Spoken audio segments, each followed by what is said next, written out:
Bienvenidos. Damos inicio a la versión especializada en salud del noticiero científico y cultural iberoamericano NCS. Soy Jonas Birmar y estaré con ustedes en este espacio de la Asociación de Televisiones Educativas y Culturales Iberoamericanas, ATEI, buscando difundir la ciencia y la tecnología a lo largo de América Latina. Uno de los objetivos de la Unión Europea es la de crear un espacio común que pueda atender las necesidades de las personas alrededor del territorio europeo. Por su parte, la asistencia sanitaria es una necesidad que se mantiene cuando las personas se trasladan de un lugar a otro, lo que convierte a las recetas médicas electrónicas en el futuro de los servicios sanitarios entre países.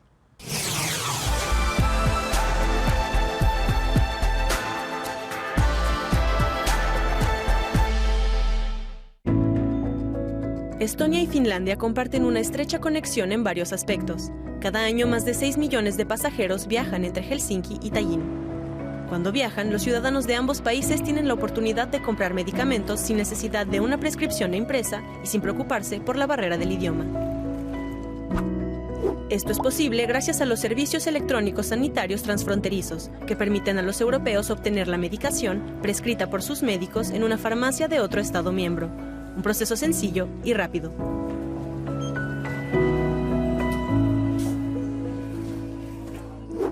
Con la tarjeta de identidad electrónica del paciente, el farmacéutico entra en la plataforma de prescripción electrónica, comprueba qué producto se le ha recetado y puede dispensárselo al cliente.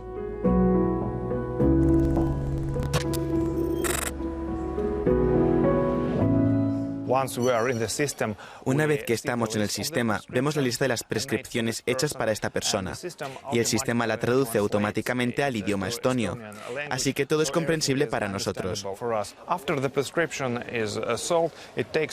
Una vez vendida la prescripción, nuestro sistema tarda unos minutos en enviar la información al país de origen de nuestro paciente y entonces esa prescripción se elimina o se reduce la cantidad del medicamento prescrito.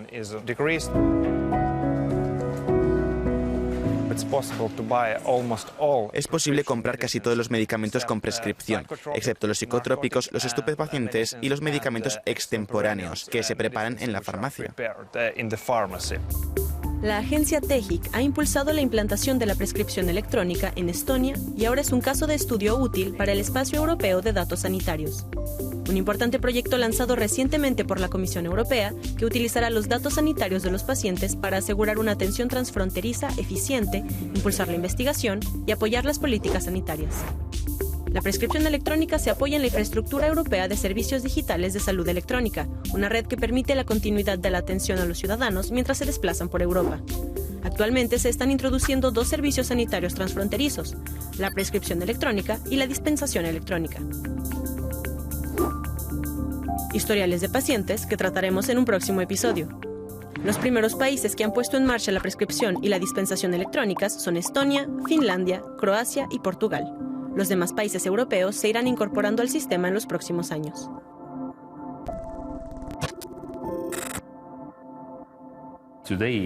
Hoy en día, cuando viajamos, no nos preocupamos en si tenemos el paquete de itinerancia en nuestro teléfono. Debería ser así de sencillo con el sistema de servicios de salud electrónicos transfronterizos. No tener que pensar, ¿tengo la prescripción en el papel conmigo? No debería ser necesario. Solo tengo que entrar en la farmacia, mostrar mi documento de identidad y obtener el medicamento que quiero. La conexión de diferentes proveedores de servicios sanitarios en Europa requiere un alto nivel de seguridad e interoperabilidad. Necesitamos identificar a las personas de forma segura y en Estonia tenemos dos formas de hacerlo. Hay una tarjeta de identificación y la identificación móvil. En los dispositivos, como en la tarjeta de identificación, hay un chip que contiene su clave privada que le identifica al sistema. El futuro de los servicios sanitarios transfronterizos en toda Europa será similar a la itinerancia de los teléfonos móviles.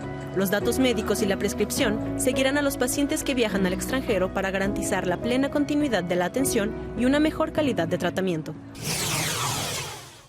El estrés es un estado de tensión física y emocional. Es la respuesta natural de nuestro cuerpo a un desafío. Su objetivo principal es el de generar respuestas eficaces para adaptarnos mejor a una situación. Sin embargo, la modernidad y nuestro ritmo de vida dan pie a estados prolongados de estrés, una sobrecarga para el organismo que puede desencadenar importantes problemas de salud.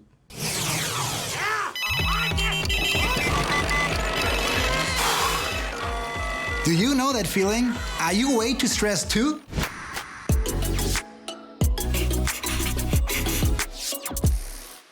Hi, I'm Dr. Hart. Let me tell you about a patient of mine. One day, a young man walked into my practice. Well, actually, he practically ran in. He had been sent by his GP because his blood pressure was sky high and his heart was racing. At first, I wasn't really sure what was going on, but I could tell by his body language that he was really stressed. And when we're stressed, a lot of things happen in our bodies. So, let's take a closer look. Back in the old days, our body's stress response was actually a good thing. It helped us survive. Experiencing stress is a defense mechanism in our body designed to help us in dangerous fight-or-flight situations. It activates our sympathetic nervous system, which releases stress hormones. And that gives us the sudden burst of energy we need to stand up to a saber-toothed tiger. Our heart rates and blood pressure rise, while blood clotting is improved in case we suffer injuries. Today, our bodies still activate the same stress response, but it's not that helpful anymore. We can't kill our boss like we would a tiger. When we can't find relief and stay stuck in this alarm phase, it can have all sorts of adverse effects. Staying on high alert drives our blood pressure up and keeps inflammation and coagulation activated. This speeds up arteriosclerosis, the narrowing and hardening of our arteries, which then leads to heart attacks, strokes, and many other nasty diseases. So how can we control our stress levels? I mean, come on, there's no tiger chasing us anymore. A few weeks later, my patient came back, and it was like he was a totally different person. He was so relaxed, I almost didn't recognize him. So what did he do? Well, he had followed my 3 easy steps. First, he got up earlier every day to avoid rush hour and get to work without a hassle. Second, he'd go jogging for half an hour and listen to his favorite music. Later, he told me that this daily me time turned out to be a real life changer for him. And third, he changed his way of thinking. The truth is, you can train your thoughts just like you train a muscle. He learned to view things in a different, more positive light. So, if you just follow these 3 simple rules, you too can de-stress your life. Time to go. My next patient's here. Entre los sectores perjudicados por la pandemia de coronavirus se encuentra el turismo. Según datos de la Organización Mundial del Turismo de las Naciones Unidas, se estima que la movilidad de personas entre países cayó un 74% durante el 2020. El turismo es una actividad clave para muchos países con economías emergentes. Tras la pandemia, muchos destinos pueden abrir sus fronteras ahora que las restricciones se han relajado. Este es el caso de Tailandia. Tailandia anunció el fin del uso obligatorio de las mascarillas en exteriores y relaja las restricciones contra el coronavirus para la entrada de viajeros extranjeros. Con este movimiento, las autoridades confían en reactivar el turismo en el país, uno de los grandes motores de la economía. Las mascarillas dejarán de ser obligatorias a partir del 1 de julio próximo en los exteriores de todo el país, que registra hasta el momento más de 30.000 muertos y unos 4,4 millones de infectados desde el inicio de la crisis sanitaria. Asimismo, desde julio, los viajeros extranjeros quedarán exentos de rellenar un formulario en línea antes de su ingreso al país. Las autoridades tailandesas igualmente anunciaron que levantarán la exigencia del control de la temperatura en los aeropuertos y la presentación de un seguro sanitario con requisitos específicos referentes a la COVID-19. La creciente flexibilización de las restricciones acompaña la tendencia a la baja de la pandemia en Tailandia y busca impulsar la reapertura económica del país. En la nación, el sector turístico responde por entre un 12 y un 20% del Producto Interior Bruto anual. Nuestra sangre se compone de líquido y sólidos, es decir, de plasma, glóbulos rojos, glóbulos blancos y plaquetas. El cuerpo humano alberga entre 4 y 6 litros de sangre, por lo que una transfusión a tiempo de este tejido vivo durante una emergencia puede hacer la diferencia entre la vida y la muerte. Una campaña en Argentina busca hacer frente a esta necesidad, concientizando acerca de la importancia de donar sangre.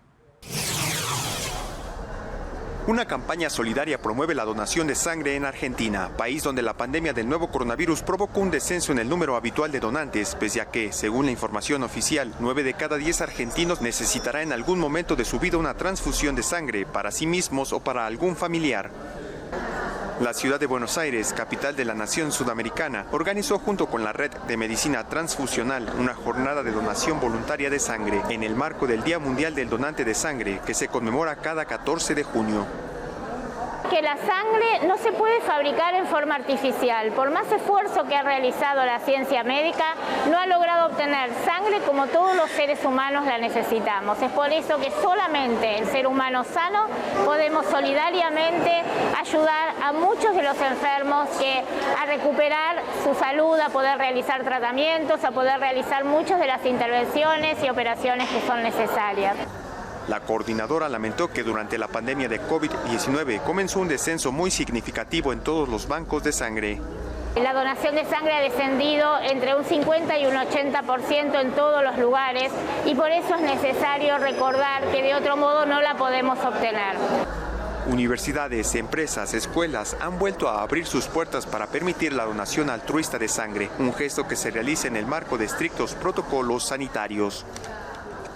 Becker remarcó que cada donación se realiza luego de un registro, una entrevista médica para consultar la historia clínica personal del donante y un control clínico. Con información de la oficina en Buenos Aires, Argentina, Noticias Xinhua.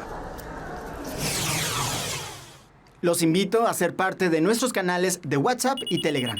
En un momento, regresamos con más información.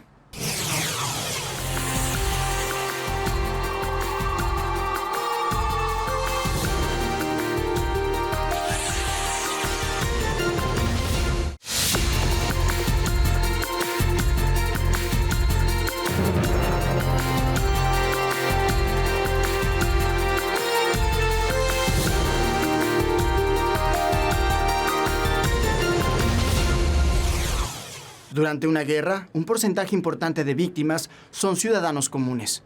Los conflictos bélicos no se limitan a una batalla entre enemigos, sino que van más allá, abarcando un rango bastante amplio de agresiones hacia las personas, generando eventos traumáticos que dejan secuelas que atacan directamente la salud mental, por lo que la atención psicológica a las víctimas se vuelve una práctica necesaria. Los muertos, los desaparecidos y las heridas invisibles que ha dejado la violencia de las fuerzas rusas hace que Bucha sea uno de los muchos lugares en Ucrania lleno de fantasmas. En medio de una aparente vuelta a la normalidad, los forenses siguen encontrando fosas comunes. En Bucha, mientras los funcionarios municipales reparan la destrucción causada por los tanques, otros profesionales trabajan en ayudar a los vecinos a asimilar lo ocurrido. Natalia Zaretska es una de las 4 psicólogas que ha atendido desde abril a muchos de ellos, que sufren insomnio, pesadillas, irritabilidad, miedo, ansiedad, inseguridad, sentimiento de culpa por haber sobrevivido y temor a no poder o saber cómo proteger a sus seres queridos. Alrededor de 7.000 personas vivieron la ocupación de las fuerzas rusas, según Zaretska, y pasaron por algo tan intenso y violento que ha cambiado por completo sus vidas. En otro punto de la ciudad, en una plaza con una fuente de agua en la que juegan los niños, UNICEF y una ONG local han abierto una carpa en forma de iglú que acompaña todos los días a menores y les ofrece asistencia psicológica en caso que la necesiten. Pese a toda la ayuda, los psicólogos explican que el trauma de estos niños no terminará de desaparecer mientras siga la guerra. Monsanto fue una empresa estadounidense especializada en agroquímicos y biotecnología enfocada a la agricultura, lo que le valió ser líder mundial en ingeniería genética de semillas y producción de herbicidas. Esta industria ha sido acusada en varios países por distintos grupos de manifestantes. Ahora enfrenta una condena por parte de la Corte Suprema de Estados Unidos, derivado de múltiples demandas relacionadas a un herbicida. Condena definitiva para Monsanto. La Corte Suprema de Estados Unidos rechazó el martes un recurso de la empresa, propiedad del grupo alemán Bayer, contra la sentencia que le obligaba a pagar $25 millones a un jubilado que atribuye su cáncer al herbicida Roundup que usó en su propiedad durante 25 años. Edwin Hartman, a quien se le diagnosticó un linfoma de Hodgkin en 2015, fue uno de los primeros en demandar a Monsanto, que insiste en que ningún estudio ha concluido que Roundup y el glifosato son peligrosos. La decisión puede acarrear graves consecuencias al grupo, objeto de más de 30.000 denuncias similares. Bayer, que compró Monsanto en 2018, afirmó que está completamente preparado para afrontar el riesgo legal asociado con posibles futuras denuncias en Estados Unidos, con reservas de $4.500 millones adicionales para hacer frente a nuevos procedimientos judiciales. El grupo dice no admitir ningún fallo ni responsabilidad y sigue apoyando sus productos Roundup, a los que califica como una herramienta valiosa para una producción agrícola eficaz en el mundo. Después del anuncio, la acción de Bayer caía en la bolsa de Frankfurt. Durante el repunte de la pandemia en 2020, se detonó un debate entre la comunidad científica en torno al uso de ciertos medicamentos para combatir al coronavirus, ocasionando el uso intuitivo de opciones que no contaban con suficiente evidencia de acción contra el virus. Este es el caso de un medicamento contra parásitos que fue recetado a miles de personas en Ciudad de México, a pesar de la falta de evidencia científica sobre su efectividad contra la COVID-19. La angustia llevó a Claudia Cerezo a tomar ivermectina durante 2 años para protegerse del COVID-19, una improbada forma de prevención que la mujer de 53 años había leído en redes sociales, pero que le resultó ineficaz. Cuando ella y su marido se contagiaron de COVID el 4 de enero de este año, una doctora de la Clínica 15 del Seguro Social, un hospital público, les entregó un kit médico que contenía ivermectina, pero no la incluyó en la receta. Claudia se queja de que no le dieron información y siente que experimentaron con su salud. No hubo nada de información por parte del Seguro Social, ni en su página, ni los doctores, nadie nos decía nada. Y pues sí, como te sientes, pues como que te toman el pelo, ¿no? Así como que, pues tómatelo y a ver qué pasa. Es una de las 200.000 pacientes que recibieron un kit médico repartido por parte de la Ciudad de México que contenía ivermectina. Pese a que la Organización Mundial de la Salud y el propio gobierno federal desaconsejaron el tratamiento con este desparasitante, las autoridades capitalinas elaboraron una encuesta con apariencia de ensayo clínico para justificar su uso. El documento fue publicado en SocArchive, un repositorio de investigaciones científicas sin corroborar, pero en febrero fue eliminado por sus datos deliberadamente engañosos tras la denuncia del sociólogo Juan Pablo Pardo Guerra desde San Diego. Eso, además de las fallas estadísticas que eran tremendas, era una base de datos increíblemente mal construida, el análisis era sesgado, los métodos cuasi experimentales que utilizaron generaban resultados positivos, pero era forzando los datos. El gobierno capitalino defendió el reparto de la ivermectina por su bajo riesgo y costo en un momento inicial de la pandemia sin mucha evidencia ni tratamientos disponibles. Sin embargo, rechaza dar una entrevista a DW sobre el interrogante ético de suministrar un fármaco desaprobado sin brindar información a los pacientes. Además del interés político en mostrar acciones frente a las olas de contagios, el analista en salud pública Xavier Tello considera que tuvieron la necesidad de avalar la compra de cerca de 300.000 cajas de ivermectina por valor de $1.5 millones. Se han puesto a ver que había volúmenes de medicamentos que se compraron, sobre todo cuando se dieron las primeras noticias de un posible uso. La justificación, y muy mala justificación por la secretaria de Salud de la Ciudad de México, es que era lo que tenían como evidencia disponible. Y perdón, no había evidencia. Ciudad de México ha dejado de distribuir ivermectina, pero el desparasitante todavía es promovido por los antivacunas mediante informaciones falsas que pueden costar vidas.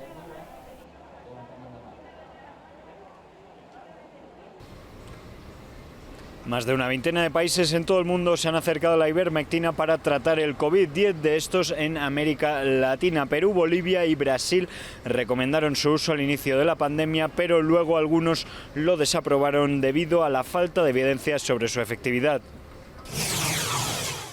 China tiene una manera muy particular de manejar la pandemia de coronavirus.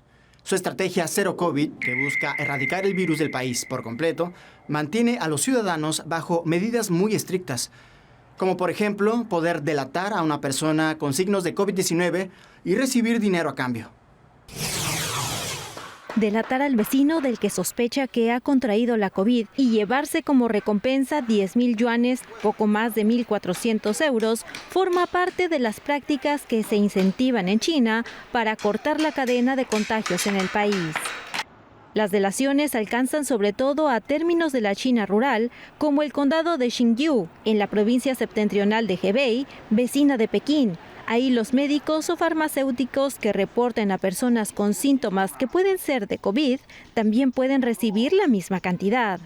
En Jinxiu, las autoridades sanitarias presumieron hace unas semanas de su nuevo sistema de castigos y recompensas para que los residentes delatasen a aquellas personas que no hayan informado como se requiere de su entrada a la localidad. La misiva incide en denunciar desde personal de seguridad y porteros de urbanizaciones a funcionarios o a quien celebre bodas y funerales sin avisar.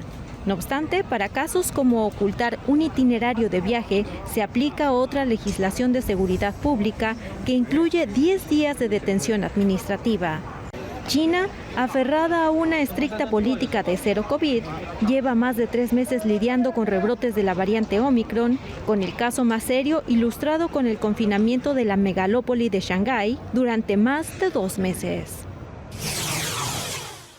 El cáncer es un padecimiento que puede desarrollarse en cualquier parte de nuestro cuerpo. Su origen se da cuando nuestras células crecen descontroladamente. Una metástasis ocurre cuando las células cancerígenas logran separarse del lugar de donde se originan para formar tumores nuevos en otras partes del cuerpo. En España, un nuevo tratamiento trata un tipo de cáncer que provoca metástasis y está duplicando el tiempo de vida de sus pacientes. Investigadores españoles han demostrado que la administración de un nuevo fármaco, el trastuzumab deruxtecan, duplica la supervivencia de las pacientes con un tipo de cáncer de mama metastásico de baja expresión de HER2. Un total de 557 pacientes participaron en el ensayo. Para las mujeres que recibieron el fármaco, la supervivencia sin progresión fue de cerca de 10 meses, mientras que las tratadas con la quimioterapia habitual, la supervivencia fue de poco más de 5 meses. El trastuzumab es un tratamiento que actúa como un caballo de Troya contra las células tumorales, penetra en ellas y las destruye al combinar un anticuerpo monoclonal con una quimioterapia muy potente. Especialistas del Hospital Clínic i d'Ivaps, del Instituto Catalán de Oncología y del Vall d'Hebron han participado en el ensayo internacional y han demostrado ante la Asociación Clínica Oncológica Americana la eficacia del tratamiento. El cáncer de mama es el tumor más frecuente en mujeres en todo el mundo. Afecta a más de 2 millones de personas y causa la muerte de 571.000 cada año. Entre los distintos subtipos, los cánceres de mama HER2 negativo representan el 70% de todos los tumores. Los investigadores aseguran que estos resultados son muy relevantes y esperan que este tratamiento pueda ser incorporado en breve al sistema público sanitario. Gracias por acompañarnos en este viaje informativo del Noticiero Científico y Cultural Iberoamericano NCC, especializado en ciencias médicas y tecnología de la salud. No se pierdan las emisiones especiales de Ciencia, Tecnología y Cultura con Ana Cristina Olvera e Iván Carrillo. Gracias a los socios de ATEI, que a través de sus plataformas hacen posible esta transmisión.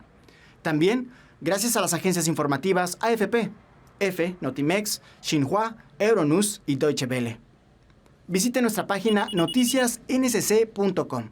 Utilice nuestra aplicación móvil y síganos en nuestras redes sociales. Nos encuentran como NCC Iberoamérica. Soy Jonas Birmar. Cuídense mucho. Nos vemos en la próxima.